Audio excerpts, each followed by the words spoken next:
Hi, ladies and gentlemen. This is Vineet Bhansali here from Orios Venture Partners.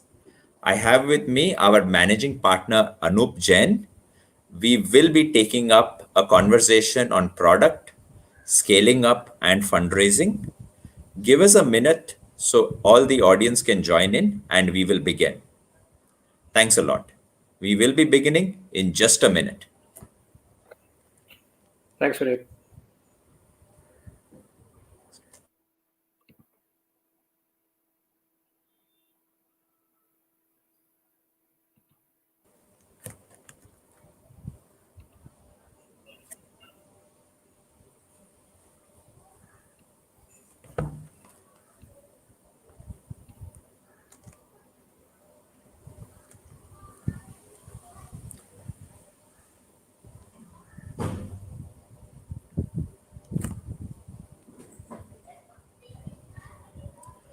So Anup, while we're waiting for the audience, just a quick question. I know you're based in Gurgaon. You're fairly active in the NCR startup ecosystem. What have you seen in the last couple of months now that lockdown 1, 2, 3, 4 have been announced? How have the startup ecosystem taken to it? Well, as you know, Vineet, everybody is springing back into action, and nobody talks lockdown anymore. Everybody is talking about unlock. And in fact, I think in a few days or so, we will stop talking about unlock as well, because it'll be what everyone used to define as new normal is now called normal. So we've all gotten used to the pandemic being around us, and until the vaccine is found, etc. Even after it is found, at least the startup ecosystem is back into action. I can see a whole lot of activity globally, not just in India. So demo days are being held. In fact, we had our demo day for cohort 3 at end of July, as you know. So that was very successful. Over 150 VCs attended that globally as well. And that was a clear sign that everyone is springing back into action. Founders, VCs, mentors, a couple of our companies have got term sheets already, out of those that presented as part of the cohort, and some of them are in advanced discussions, closing term sheets very soon. So I think funding is coming back totally into action. So founders who are looking at starting up, looking at getting their business back. I see the GST numbers, they're springing back. April was 32,000 crores or something, and now it's back to close to about 100,000. So yes, I mean, impending US elections, anybody's guess, but overall, the domestic economy over here, notwithstanding the global events which are due to happen, that's back into action. So so that's really the heartening part, that everyone's gotten used to a new way of working. After all, we are here on a video conference over here, interacting with so many people successfully and without any interruption, and everyone's gotten into that. And it's a good thing that the investors are also, including ourselves, we are making decisions by talking to founders and their teams over such video conferencing without really having to meet face to face, visit premises. I think that sort of confidence, maturity, sophistication, if I may call it, and a high degree of trust has also come about in the ecosystem, which I think is great. Because even if things go back to where they were, I don't think we're going to be jumping onto flights with that level of frequency. And this is really great from a founder perspective, because a lot of money and time used to be spent in terms of coming to Delhi if you're based in Bangalore, or reverse, or vice versa. Spending all the time in commuting to just do 2 meetings in a day, and that was not very productive. And you were managing operations back with your team, and moving so many things. I could literally see founders sort of working in taxis and airports everywhere, and managing life in a very tight leash. So I think all that energy, all that expenses, all of that stuff has got freed up virtually and has been transferred virtually. So that's a great sign. And I can see that there are plenty of questions coming through as well. So I'll keep my sort of comments over there short, Sure, Anup. and straight away jump into what could be more useful for our audience today. Agreed, Anup. We do have a significant audience already joined. I can see the ticker has, been consistently rising while you were speaking. Uh, let's go live right now. Give me a second. And ladies and gentlemen, we are live. I will once again make introductions. Thank you very much for joining. We have with us Anup Jain, who's the managing partner at Orios Venture Partners. He is here and giving us his time to answer your questions, specifically on product market fit, on how to scale up, and of course, how to be better at fundraising. You could be raising your seed round, you could be raising your pre-A, or you could be very early and doing an angel round. Thank you very much for joining us. Anup, if you can just dive in and maybe give a quick 1 minute background on what your learnings have been over the last 8 months, specific to a couple of sectors that everyone considers as hot today. Okay. So on the last 8 months, I think the sectors which were focusing on discretionary spending, they have definitely taken a bit of a knock, as we all know. Of course, the big Amazon Dhamaka sale is started up as of today for Prime members. So let's see what happens over there. But I can see that a lot of phones and devices, which are essentially reflective of our current way of working, which is where we are today, speaking to each other, but not face to face in an event, but still face to face and can hear each other and talk to each other and interact very clearly. So work from home is taking off, and therefore that side of the economy, that sector is really hotting up. So devices, software, productivity tools, which are linked to that, which corporates are going to use, independent freelancers, B2B marketplaces, a whole lot of tools which small businessmen, SMEs are using to and conduct business more efficiently in the new world. All of these sectors are naturally positively impacted, and they're just not a flash in the pan. That's going to continue. The second bit is sectors like health and education. Now, these were naturally the neglected portions, of our GDP. Less than 2% of our GDP is being spent on health. And education is a similar. The gaps are now wide open.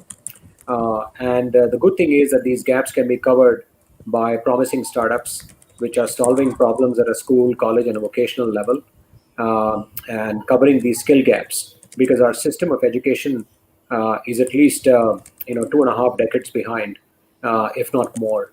We are turning out graduates, just like yesterday, but the skills that are needed for today and tomorrow are not what the skills that are being taught in those courses. So naturally, there is a gap. Smartness and communication is one part of it, but hard skills need to be added. And it's not about coding. It's about the new age logistics companies. It's about new age e-commerce companies. It's about the way business is done in today's world. That's going to be taught, and that will need to be learned in order to be employable in the future. So EdTech companies are certainly hot at the moment. Health tech companies are hot at the moment. Digital healthcare, telehealth is all taking off. I think there's been an immense amount of coverage. Financial services is another area which is, I believe, taking off as well, both on the educational side, because there are going to be practitioners of financial services which are going to be required, as also financial services per se, in terms of knowledge and depth of instruments. We know the government has maintained very low interest rates. The fixed deposit rates aren't encouraging enough in our economy anymore. So everybody has to take risks to be able to earn a better return than that rate, because that rate is not going to be enough to beat inflation. And therefore, if one has to keep growing your wealth and one has to keep paying expenses, then one has to take a little bit of risk. Now, to take risks, you need to be either empowered with that knowledge yourself, which is difficult because all of us are involved in different jobs, or one has to depend on independent financial advisors or financial services practitioners or platforms which can help us give access to that so that we can access these right financial products at the right time in the right quantity in our lives. So that's really the hot sectors that are emerging of the last 8 months. Another very good sector is direct-to-consumer brands. We know that we are consuming now 3 meals a day in our homes. That wasn't the case before, and of course snacks in the middle.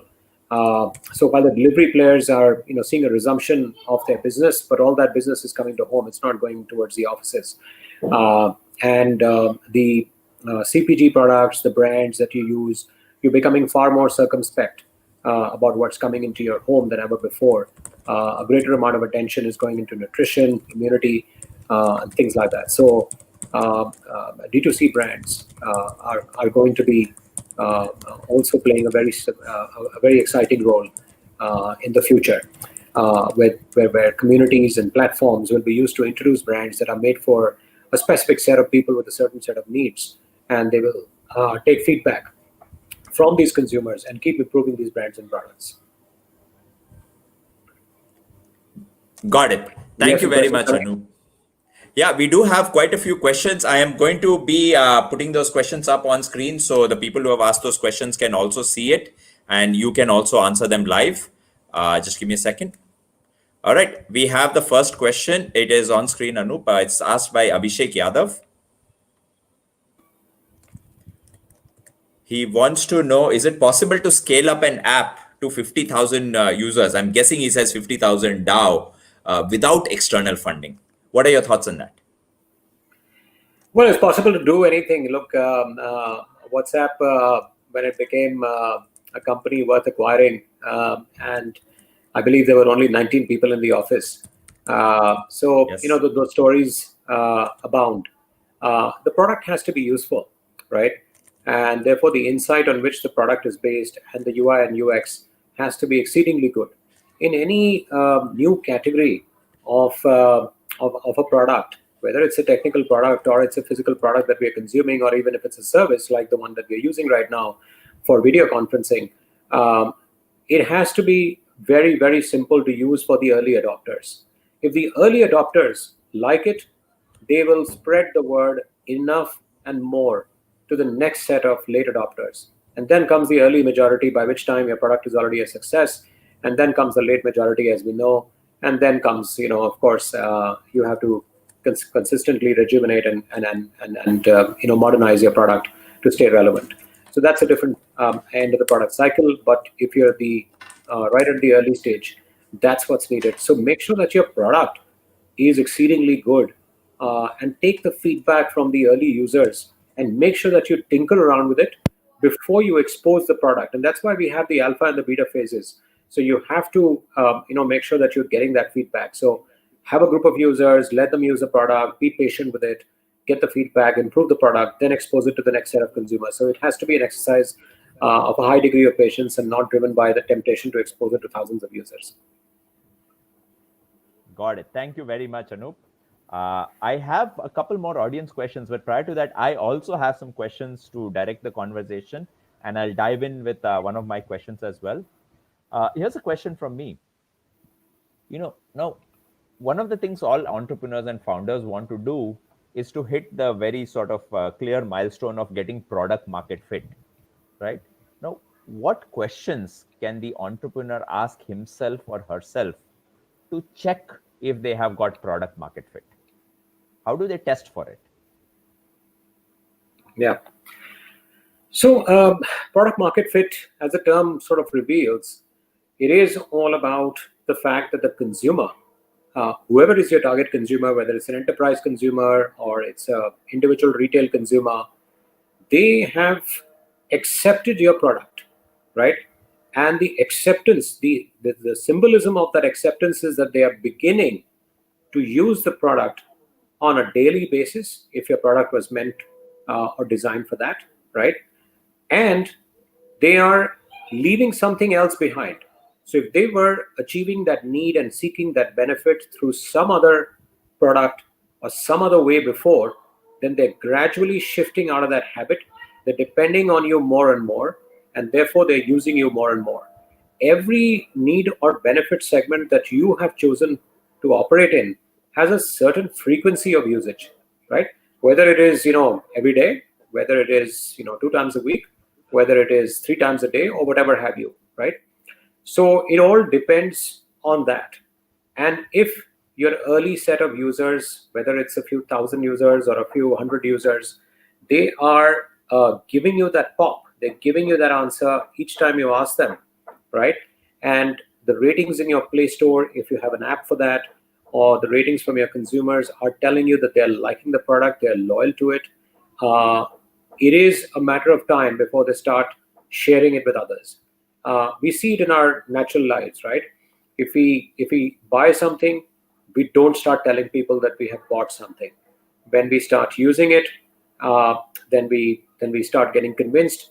When we are absolutely convinced that this is going to be reliable and this is going to happen every day or every week for me, then we start sharing it with others around us, because of very valid reasons that we don't want anybody else around us to have a poorer experience. On the other hand, if we have had a poorer experience, then obviously we will certainly talk to everyone and more about it. So it is generally said that you talk to 18 people about a bad experience, but only 3 people about a good positive experience. So one's got to make sure that the product acceptance is right up there on the mark, and these are the different metrics to sort of read and make that happen. As far as pricing is concerned, that's also very important. You may have launched the product for free initially, but you plan to charge later, right? Or you might have a freemium model where you plan to introduce some features and you plan to have a few consumers, a few percentage of consumers opting for the premium model, for example, a LinkedIn or a YouTube, and so on and so forth. So in that case, one has to test out that after the initial set of product acceptances happen, have a certain percentage of users agree to pay you that premium for the features that you have launched. Do you find that meaningful? Is that reading coming through? Are they liking that version of the product to pay you a second time, a third time, a fourth time when the subscription renewal comes up? So that is when the product market fit starts to appear. Now, in the case of D2C brands, again, it's very clear. It depends on the frequency of usage. You have a certain usage size. So therefore, if it's a shampoo, or if it's a hygiene product, if it's a wellness product, if it's a nutrition product, it could be a food product, it could be a beauty care product. Depending on the frequency of usage, when are you ready to buy and make the next purchase, right? So if that happens to be a repeat, then that means that you are close to achieving product market fit to a certain extent. And of course, a certain percentage of users is a good benchmark. So if 30%, it is said that for a brand, if you have a 30% core loyal base, then you're done, right? Because those people will give you almost 70% to 80% of your business. So if you're getting to a state where, let's say you had 100 users, but 30 of those users are so loyal that they use you every day, right? Then that tells you that you're reaching that level of product market fit where they are going to be able to sustain a business for you. Because there will always be users in any category who are going to be medium frequency users or low frequency users. What you're most concerned about is the heavy users of a category, right? So there could be various examples, right? So if you're going to watch serials every day or movies every day, then you're going to be feeling like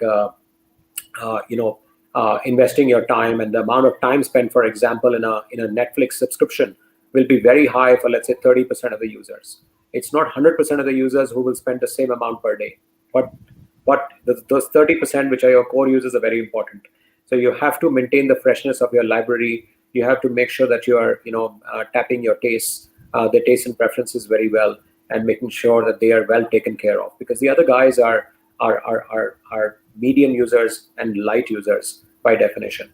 So the heavy users are the ones which you have to take care of, and that's where the product market fitment has to be tested. So I would say product acceptance, price acceptance, these are extremely important. And your price may be a little bit discounted. It doesn't matter. For startups, you don't have to achieve 100% of your pricing immediately. It's a gradual process, but the indications have to be there. Thank you so very much, Anup. Appreciate that detailed answer. And I can see in the comments that has, got people asking a few more questions related to that. I'm going to dive into the next question. It's on screen now. This is from Tarang, specifically with health tech. He says that there's a lot of gray area in terms of regulatory requirements. What are your thoughts on this? Yeah, so there's gray areas in everything. Ask a fintech startup founder. They read the law twice every day, I think. It happens to be there in every area, not just health tech. Certainly, the rules of the land, in fact, in all countries globally, are quite strict because after all, you're dealing with health. So therefore, one has to maybe sometimes take help from consultants. Maybe sometimes check with what is the exact application of that particular law with respect to your product or service, and then largely sort of make an attempt to comply with that, and then make your submissions accordingly. Laws will never be complete. The fine print is never be complete. The world is evolving extremely fast. Even the government is taking time to cope with it. So it is changing extremely fast. So to have everything buttoned up would not be sort of true at every stage. So there are always some gray areas in which you operate, but certain rules are have to be followed, and those are very clear. So registration of devices, or following of certain standards or protocols before you launch some products, or with respect to maybe your investments or your investor profile, the FDI restrictions. I think those things are all very clear. So all you have to do is probably hire a legal or an appropriate consultant to be able to figure out what's the right path for you, and then move it along. Thanks, Anup. Appreciate it. The questions are pouring in. I've got another one for you. This one is in one of your favorite industries, retail. Ankit wants to know, is there enough of a moat even left in retail with with players like Reliance and Amazon, have deep pockets and they're starting to give huge discounts? So what's your take on this? Of course, we want to limit it to online retail at some level, but please, online, offline, answer both. Yeah, so there is a war going on in retail. There's no doubt about it. So the biggies have arrived. Now why? Because there's $500 billion of economy at stake. Just in the groceries sector, it's about $100 billion of CPG goods which flow through it, and there is more in other sectors. So naturally, these sectors are large, and therefore large players are into it. However, look, the problem statements that you will form the companies around, those are very important. You can make a business of a couple of 100 crores on a sustainable basis, which can be valued at 3 or 4 times if it's a retail business, or if it's an analytics, insights, tech kind of a business, it can be valued even more. And there will be takers for that. But it all depends on what kind of problems are you solving. Yes, there is a lot of players right now, and there has been a lot of activity in the startup space for the last 3 to 4 years. Even we guys have invested in behind retail startups. So I think it all depends upon what's the problem statement and what sort of solution, and then what sort of moat can you build around that. But yes, giving cashbacks, that can never be a moat. Great. Thanks a lot, Anup. Now, there's a very interesting deep question over here from one of the audience members, right? And Vivek Sharma wants us to also use some Hindi. Vivek ji, जरूर आपके लिए हम कुछ हिंदी भी use करेंगे, but फिर कर्नाटका वाले कहेंगे कि थोड़ा कन्नड़ा में भी बात कीजिए. So we are trying to be democratic and limit it to English, but absolutely, both Anup and I are very happy to mix in Hindi words as well. Okay, now Anup, next question here I have from one of the users. This is a question on SaaS for the EdTech sector, and I'm just going to show the question up on screen right now. Saurabh Tripathi, he wants our thoughts on SaaS for higher educational institutions. How large is the market? Is this something that people should be going after anymore?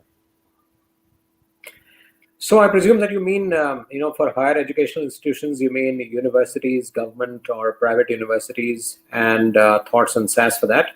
So certainly, look, there is a market for that. However, one has to be very sure that there is enough revenue, right? Because when you talk to government universities, there will be various hoops to cross. The B2B sales process can be extremely long, right? Similar is the case with private universities. So therefore, what is the entire revenue and what is the cost of that revenue, that has to be understood. The market is definitely there. There are over 5,000 colleges and universities in India in different disciplines. Will all of them need technology to manage their basic tasks on an everyday basis? Yes, increasingly so. What is the money that they're willing to pay? That will define the size of the market. So are they willing to pay? Each one of them is willing to pay maybe 1 lakh a year. Then you've got a 500 crore market, right? But then how much of that is going to be realized today? How much of that is going to be realized tomorrow? Because obviously 100% conversion will not be possible. How many players are already existing? So I think one has to really look at it.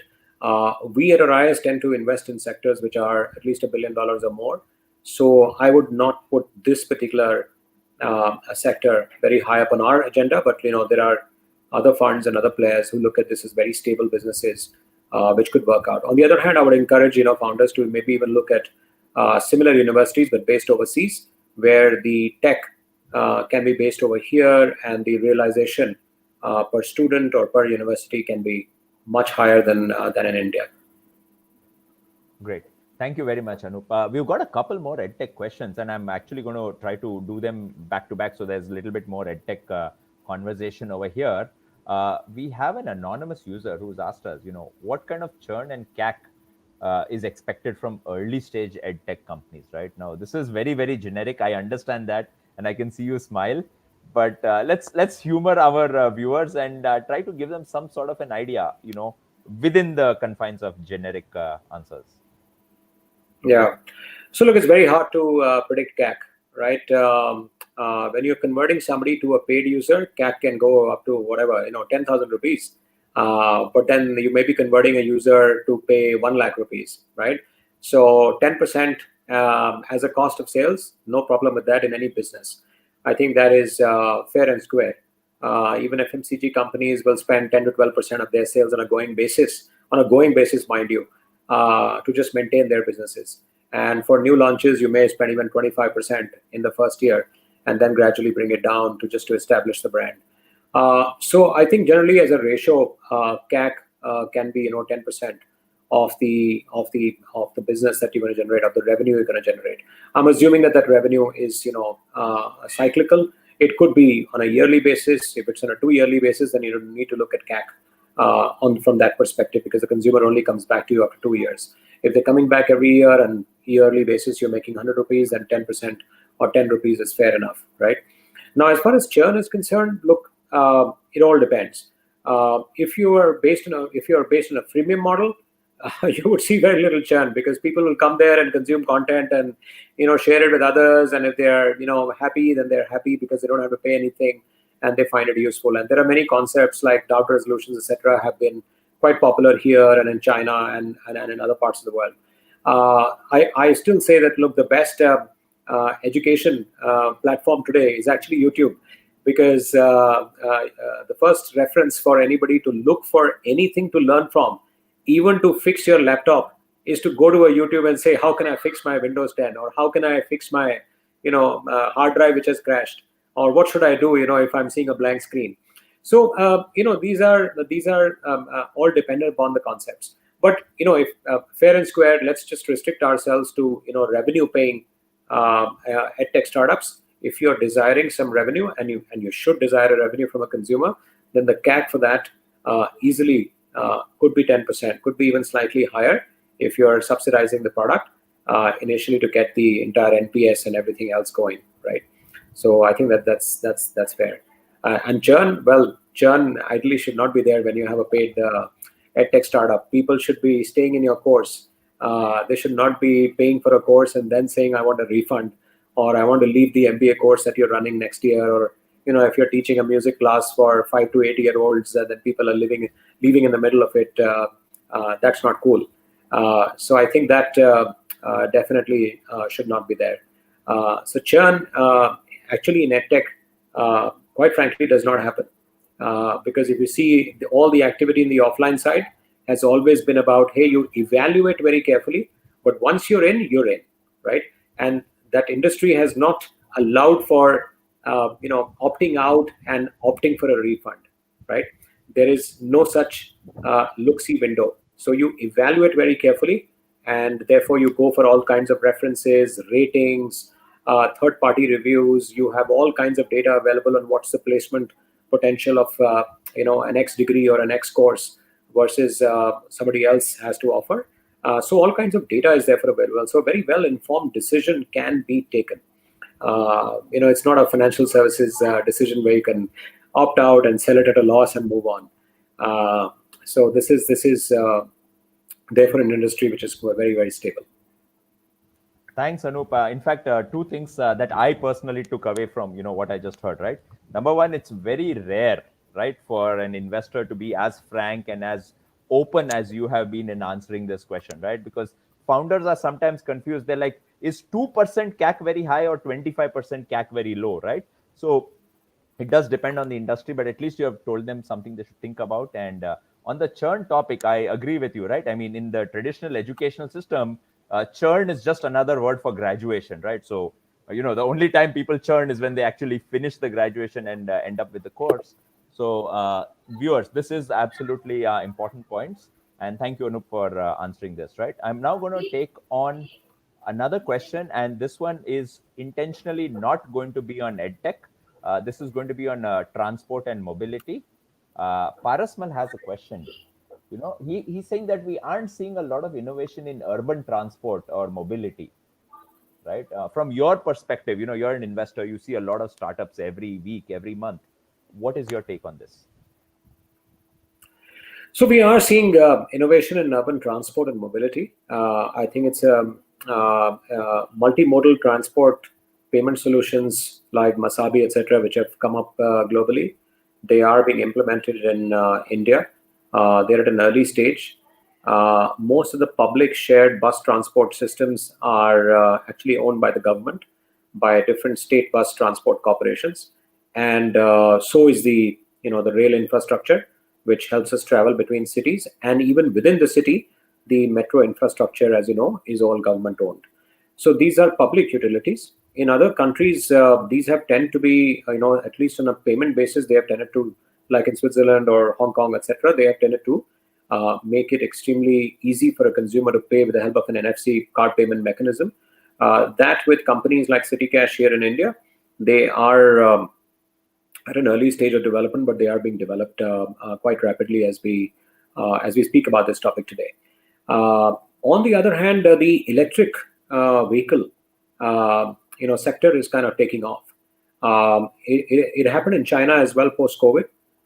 There was a dramatic increase in purchase of personal vehicles and especially two-wheelers by the lower and the middle income groups, because they were not quite sure about the using the public shared transport like crowded rails, etc., because of COVID.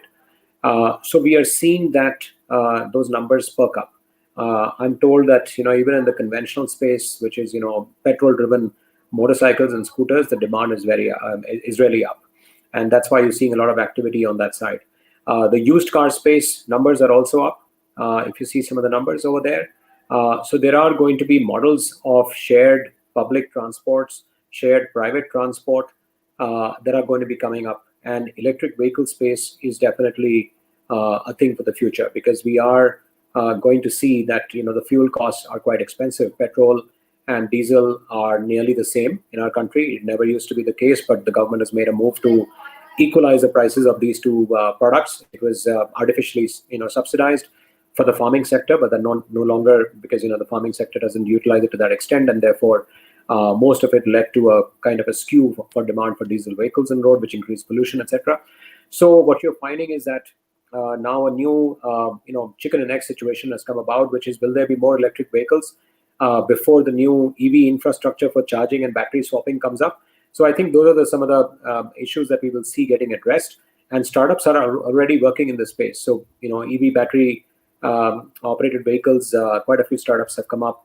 On the B2B side, I'm told that e-commerce marketplaces like Amazon, Flipkart are moving towards an electronic infrastructure for last mile logistics from their warehouses, etc. So all of this is going to have a ripple effect on the EV infrastructure space as well. So there is action on the payment side on existing multimodal public shared transport services. There is going to be action on the shared private transport and shared public transport side for personal vehicles, and there is going to be action on the electric vehicles for both infrastructure and vehicles on both B2B and B2C basis. Great. Thank you very much, Anup. I'm just going to continue with the audience questions. I think there are too many questions. We may not be able to answer all of them within the time we have, but we will try to be quick. I'll try and be short. Let's do more and more. Quickly. Yeah, okay, great. Ashwini Gupta wants to know, what's your take on subscription-based business models, Anup? Well, subscription-based business models are the best business models to have. Get a subscriber and forget them for life. Forget having those having to ever work on retention strategies. I think sectors which work very well are sectors where consumers are sort of even currently attuned to paying a subscription. So a very good example is the milk subscription space. So we invested into a company called Country Delight a few years ago, and the entire space was already subscription led. So and we all know that in our homes that the milkman delivers every day. There's a milk packet left outside your house, and then they collect the money at the end of the month. And the same milkman continues for years and years together, and even generations. So some of these businesses have tended to be subscription oriented, and therefore, if you launch a D2C tech-based model, interacting and delivering directly to the consumers, it is bound to be quite successful. The retention rates are extremely high. CAC to LTV ratios are extremely low, and therefore, these tend to be eminently sustainable and profitable businesses. If you're working in other businesses where subscription models have not been tried, but it is amenable to trying subscriptions, you must try subscriptions. Consumers are now more amenable than ever before to simplify their lives, and especially the consumers staying in the urban top tier cities. Once they trust a product, they don't want to go away. They're happy to load their cash wallets. They're happy to pay continuing subscriptions. A good example is Netflix. There is YouTube Premium. There is Dropbox. There is so many utilities that we are using around us, even antivirus softwares, which have become part of our lives. Even LinkedIn Premium subscriptions for some of us who use that, and maybe even Zoom for individuals, freelancers, and businesses. Super. Thank you so very much, Anup. Appreciate it. I will dive right into the stream. All right. Anup, now I have a couple of questions, to dive a little bit further into the conversation, specifically on scaling up. Now, there is a initial component, product market fit, which we discuss in detail at length. Now, let's assume a startup has achieved product market fit, and it's recognized not just by the founders, but also by external stakeholders such as investors. After that, the question now is on scaling up. What is too early when a startup is trying to scale up, and what is the other side of it, which is, it's too late, you should have scaled up, right? So what is too early? What is too late when it comes to scaling up? Look, so scaling up is a natural activity, right? It is not something that has to be artificially sort of pumped and decided upon. As you've launched a product, as we spoke about it earlier, and you're confident that the product market fit has been achieved, product has been accepted, pricing has been accepted, consumers are loving it. Out of 100% unique consumers, a core 30% seem to be using the product with the highest amount of frequency. So your heavy users are really liking the product, and they're ready to renew and pay for it. If there is a subscription led behavior that you're driving over there. So if consumers start to suggest your product to others, the scaling up is going to be happening on its own. Now the question is, when should you try and increase the tribe of heavy users so that it reaches a certain critical mass, after which the CAC really drops, right? And consumers are recommending, and people are getting to hear about it from others so much that it becomes currency in the category to go and try your product, right? So that is the point that you have to decide. When you have to put money in terms of acquiring more heavy users. When you're absolutely confident, then those metrics have been achieved.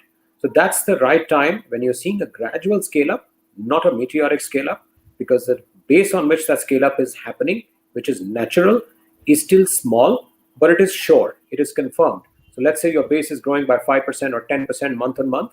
You are getting that, although the base of users may be only 1,000, but you're getting that confidence that is happening because of your current organically acquired users, and not because you have purchased some subscriptions or purchased some users by putting some marketing money.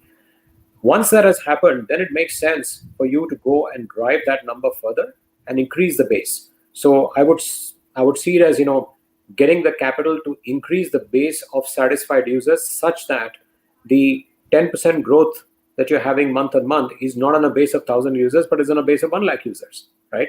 And that leads to the exponential growth in the business. And that's the stage which comes after a glint of confidence around the product market fit. All right. Thank you, Anup. I've got another question. This one is from Anmol. This is the question as it is. I've just posted on screen. Why do you feel service marketplaces are being ignored? Urban Company is obviously the large player there. Do you feel there is lack of attention in this space, Anup? So look, B2B service marketplaces, why isn't somebody taking care of that? Companies, MSMEs, they also require repair and service people to take care of their various needs. Air conditioning breaks down in corporates as well. So these things, you have to look at it segment by segment. Service marketplace for a B2C, I think Urban Company has addressed one segment, which is the kind of tasks that we require at homes, whether it's a plumber, electrician, etc., all of that. There is a similar marketplace which is available in Asia called Recommend, which is popular in Malaysia, Indonesia, etc. So I think those spaces have been, let's say, populated, but there are other service marketplaces which nobody has done. I mean, we all use mobiles. Where is a service marketplace for inquiring how I can get my mobile phone repaired, right? And these things happen in our lives, every other month. We have some issue with, our phone when there are 4 or 5 phones in the family, in a household. Same thing goes for an office.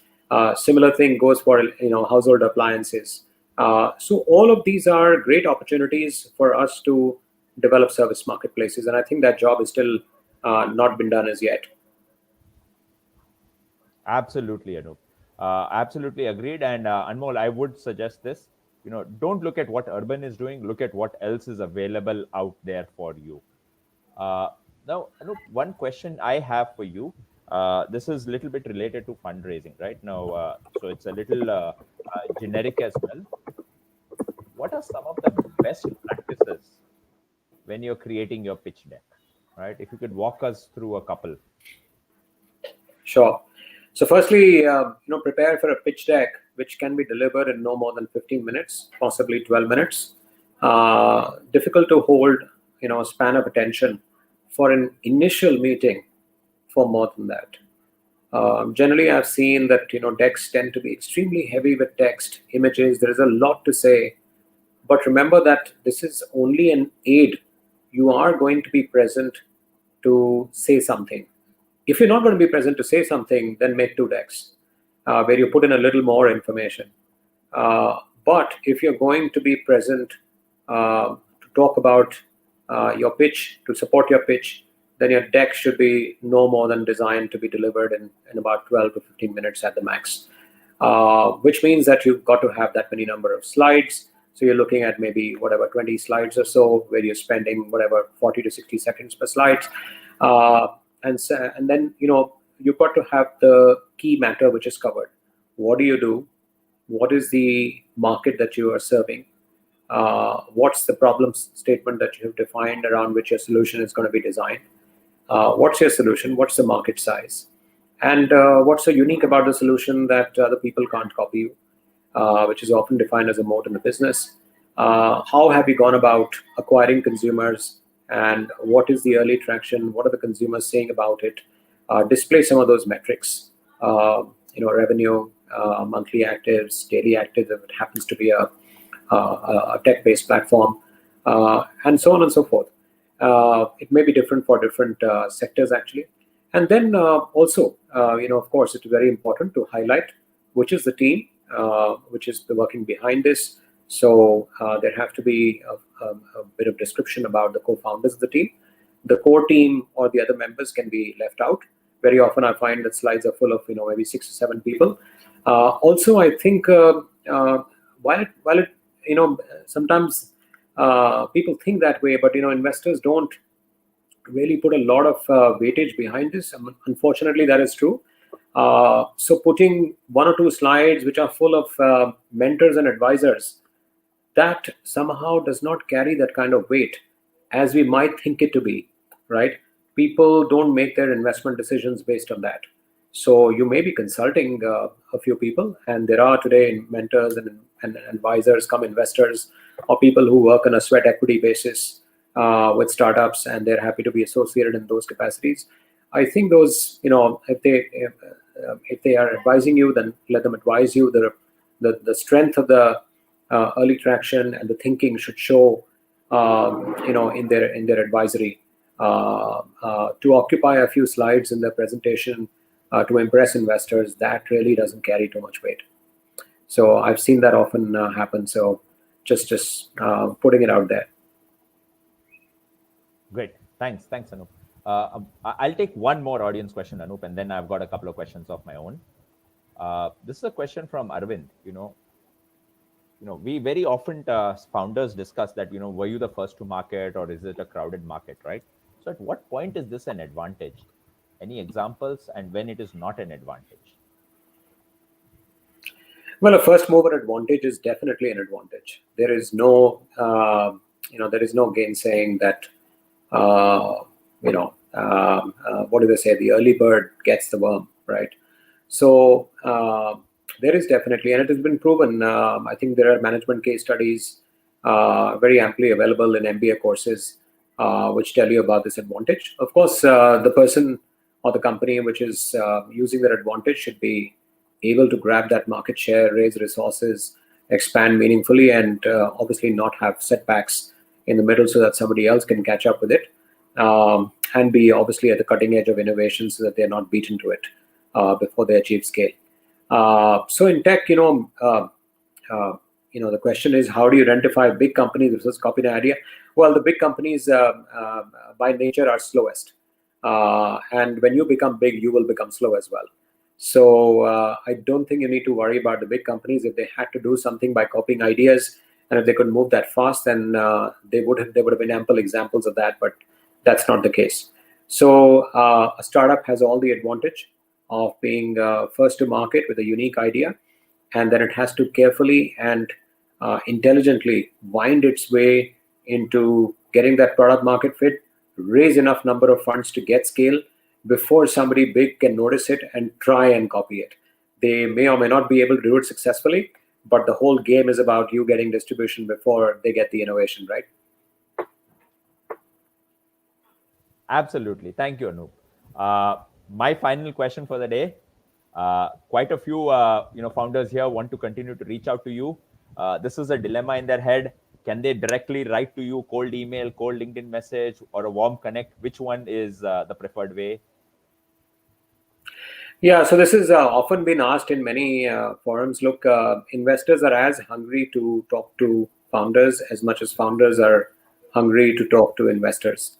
And we at Orios, we certainly feel very proud and humble at the same time that people write into us.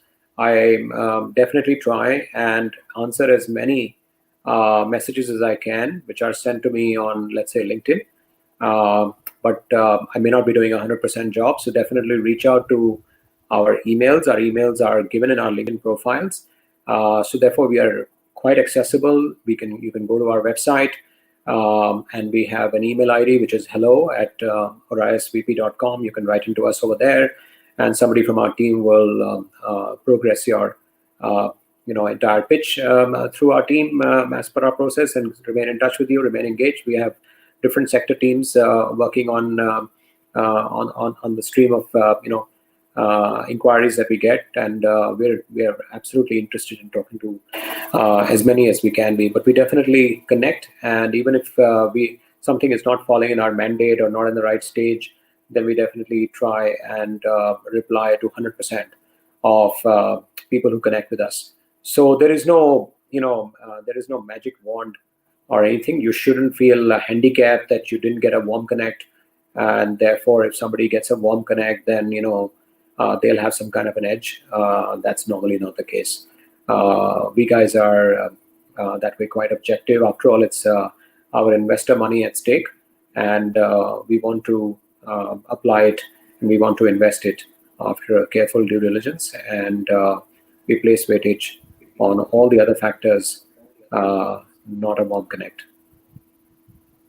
Great. Thank you. Anup, I have intentionally kept the last 5-6 minutes of this conversation open for personally what is my favorite topic, Orios's MISFITS program.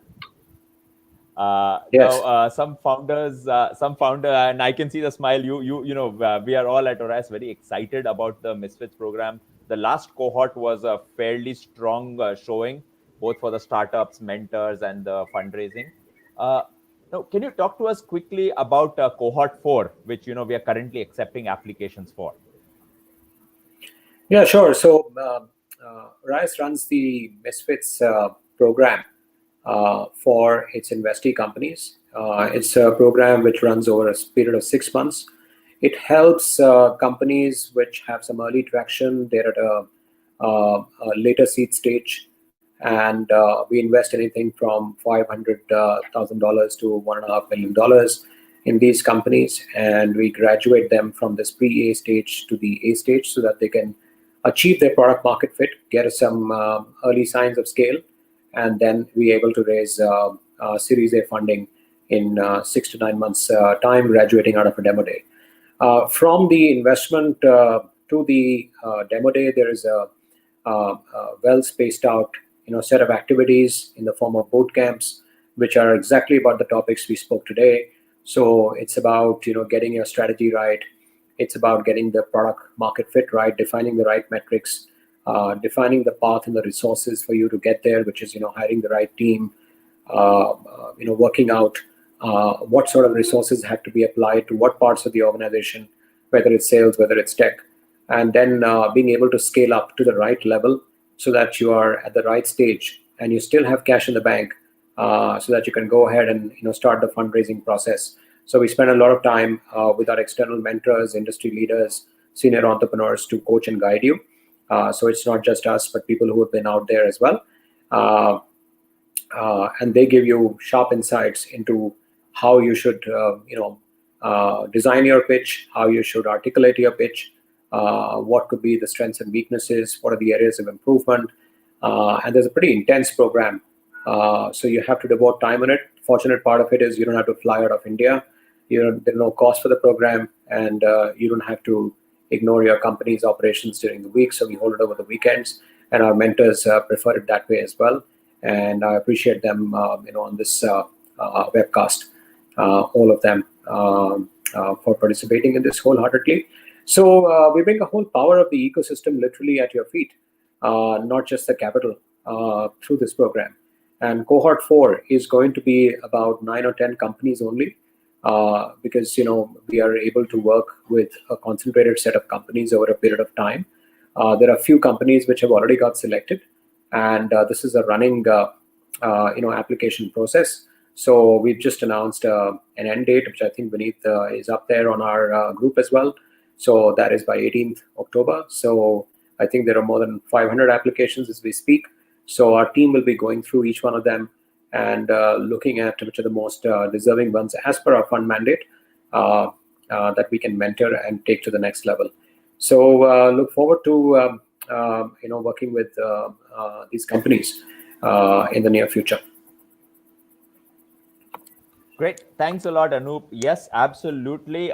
This is something that, some people ask me that, hey, MISFITS deadline is over. So why are you guys still talking about MISFITS? This is a little bit of a surprise.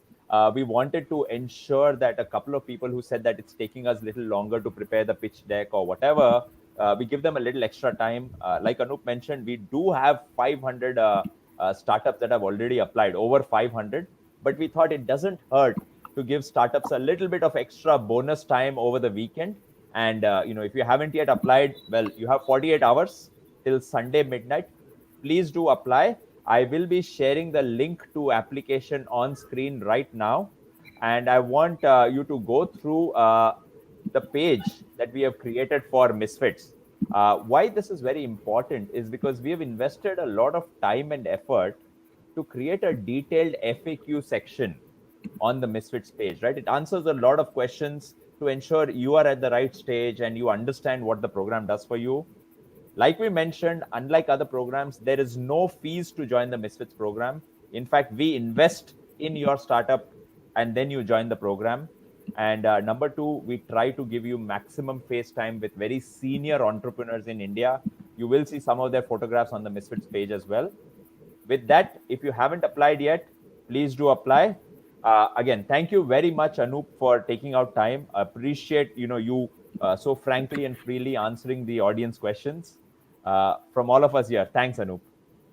Hey, thanks a lot, Vineet, and great to be with so many founders who participated and hopefully benefited from this conversation. So look forward to connecting with you. And of course, if you're at that stage of raising funds and being part of a cohort which takes you to the Series A stage with a very high degree of success, then do please utilize the next 2 days to apply on this link.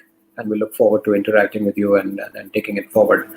Thank you very much, and look forward to the next one. Thanks all. I will be ending the broadcast now. We'll see you again live very soon. We hope to make it a fairly regular event. So please do follow Orios Venture Partners on Twitter and on LinkedIn. We will share details on when we go live next. See you. Be safe.